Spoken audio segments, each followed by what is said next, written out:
Today, I want to build my dream credit card setup. Having run this channel for 19 months, I've had a lot of time to do some research and learn about what card combinations and setups out there would work best for me. And that's important to know, as the setup I'll share today is not necessarily the best setup out there for everyone, but is tailored specifically for me for what my wants and needs are in my life. But getting into the list today, the first two cards that I'm going to share are going to be focused on earning just cash back with the intent of not using that cash back for travel. And then the later three cards that I will share are going to be used exclusively for my travel plans. But the first of the two cashback cards is the US Bank Shopper Cash Reward Visa card. And a little bit about this card: if I were to have it, I'd have to pay a $95 annual fee each year I hold it past that first year. On top of that, this card would allow me to earn 6% cash back at 2 retailers of choice each quarter. I would be able to earn 3% cash back in an everyday category of choice, which could be on my wholesale clubs, gas purchases, bills and utilities. And then I could earn 1.5% cash back everywhere I go, and 5.5% on my rental cars and hotels through US Bank.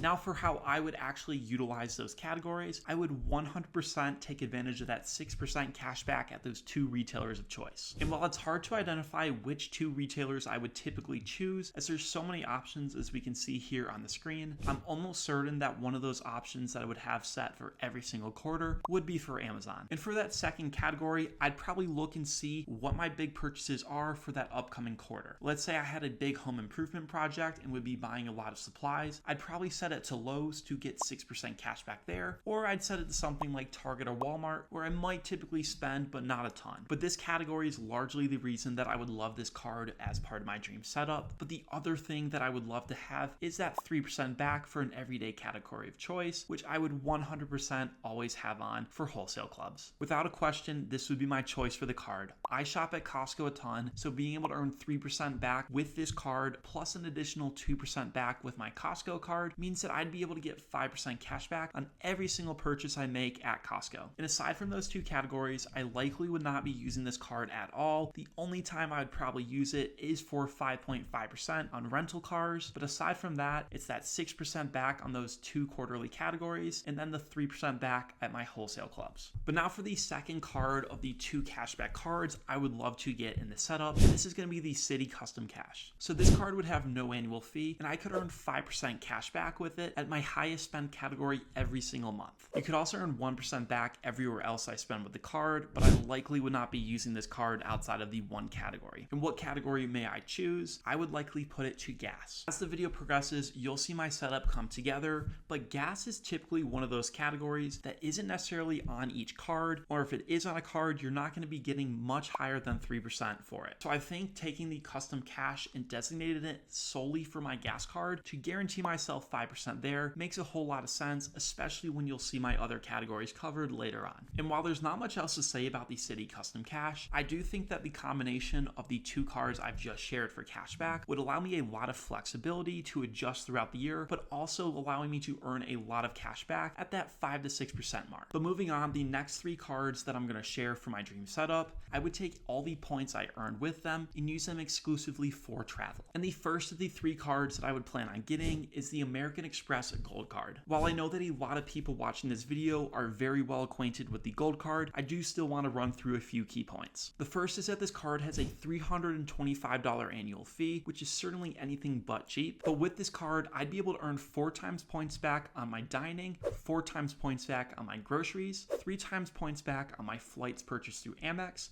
2 times points back on hotels through Amex, and 1 times points everywhere else I spend. And while there's a ton of good value to have with those categories, the only 2 that I would use would be for the 4x back on my dining and on my groceries. But another reason I would like to get this card, aside from those spending categories, is because it comes with a $120 Uber credit, and this I know that I would get use out of, whether it's for my Uber rides or if I did want to use Uber Eats. There's also an $84 Dunkin' credit on the card. Admittedly, I probably wouldn't get much value out of this at all, as I'm not a coffee drinker. However, maybe occasionally I'll go buy a coffee for a friend or family, so it might get some use, but not gonna get the full $84. Also, there's that that $120 dining credit that I'm pretty certain I would also get use out of. And the last credit on this card would be that $100 hotel credit with the hotel collection. I'm pretty sure I would get use out of this, probably not every single year for the full 100, depending on where I'm staying or who I book with, but if I do decide to book with Amex, I would likely get a lot of value out of it. So while this card does have a high fee, I'm projected to get around $450 of value right away out of it, which basically wipes away that fee. And then in addition to that, I would have access to the 4x points back on my dining and groceries, which makes it very worthwhile for me to get. Moving on to the second of the 3 cards as part of my travel setup, this is going to be the American Express Blue Business Plus. Actually, this is the only card in the Dream setup that I currently carry. I just got approved not too long ago. And even with the word business in the card's name, you don't need a business to get this card. So if you are interested in applying for this card after hearing about it, be sure to check out my video where I walk through the application process and show you how you too can get approved without a business for this credit card. But about the card, there's really 2 things that you need to know. First thing is that there's going to be no annual fee on this card. Second thing is that you can earn 2 times points back everywhere you spend with American Express. And that's truthfully it. I would use this card as my catch-all card. So if I'm not getting the elevated cash back at some of the other places I'm earning on either my cashback cards or my travel setup cards, I would always pull out the Blue Business Plus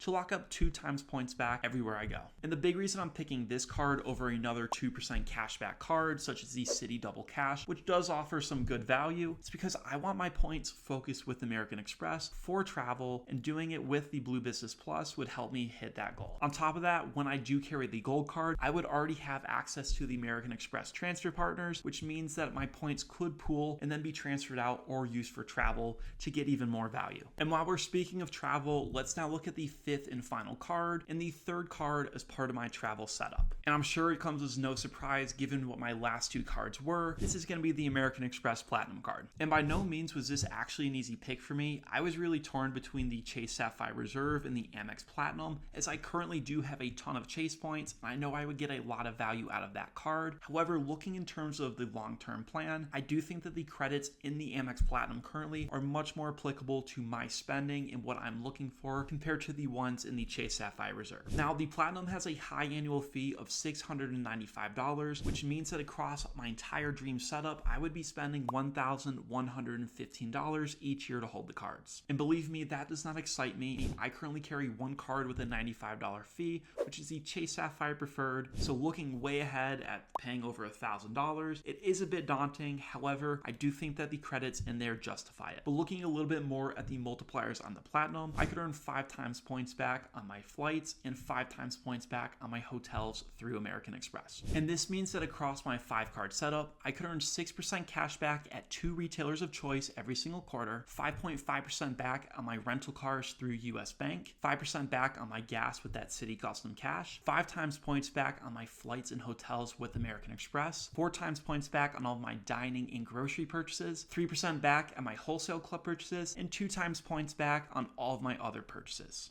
And like I said earlier, I'm sure that there is a better setup out there that would get you more cash back. However, for what I'm looking for between that flexibility of straight cash back and being able to use a lot of it for travel, this setup would work extremely well for me. But now let's go back over to the Platinum card, and I want to share all the statement credits that I would likely get value out of in my own setup. With over $1,500 of value squeezed inside of this card, there's quite a lot to look at. The first credit I would certainly get use out of every year is the $200 hotel credit, as well as the $240 digital entertainment credit. I know that if I was doing traveling, I would stay somewhere, so that hotel credit would at least get me 1 to maybe 2 stays, and that digital entertainment credit would help cover me for any streaming service that I do choose to pay for. I would certainly use the $155 Walmart Plus credit because I don't think it would hurt doing so. However, I don't necessarily know how much value I would take out of it. The one thing I definitely would take advantage that's included with that Walmart Plus credit is access to Paramount Plus. But aside from that, I don't necessarily know how much I'd be using Walmart Plus for shipping or things like that. There's going to be another $200 Uber Cash credit, which means each year I would be getting $320 of Uber Cash, and I would likely not have to worry about paying for an Uber anytime I do travel, and I could use a lot of it for Uber Eats as well. I know that I'd be able to use that $200 airline credit each year to help cover a flight, and also use that $199 Clear Plus credit, which would come in handy if I was doing a lot of traveling to skate through security. The last credit is a $100 SAC Saks Fifth Avenue credit. And when I was scripting the video, I was like, oh yeah, I would definitely get some use out of that. Maybe not for myself, but I could buy a gift for someone or do something nice like that. So to look at possibilities for what I could get value out of, I headed over to their websites and I immediately saw there was a $300 hat. And truthfully, my jaw dropped. I'm someone that doesn't spend a lot on clothes at all. So seeing a hat, $300 that I probably go get at a thrift store for $1, I'm a little bit amazed. So probably wouldn't be using that $100 Saks Fifth Avenue credit. But the last thing included with this card, which is valued at around $500, is access to the American Express lounges worldwide. So if I was traveling a lot, had a long layover, this credit would definitely be used. And I do apologize if it was a little bit disappointing that my dream setup basically just had the Amex trifecta as for my travel. However, I still think that Amex is the top of the chain for credit cards currently when it does come to value for travel. I know that things are bound to change in terms of my opinion and what I want as the cards are tweaked in the future, but also as my life does change and develop. Even looking back at last year, thinking about the cards that I did want to apply for, I maybe got one or two of them, and that's not because I couldn't get the other ones, it's just I realized that what I wanted was different than what I thought I wanted. And with that said, I'd love to revisit this topic and remake the same video with my updated dream setup in a couple months or even a year, somewhere in that time frame to see how much things have changed. But for right now, even though I only hold one card on this list, I'm really happy with my current setup, being focused with my points in Chase with their own trifecta. As I slowly do work towards this setup, I'll be excited to start pooling my points for travel with American Express and earning more cash back on those other cards if I do eventually apply, but I'm just excited to be able to earn cash back on any card I can get my hands on. But if you could comment down below what your dream setup is,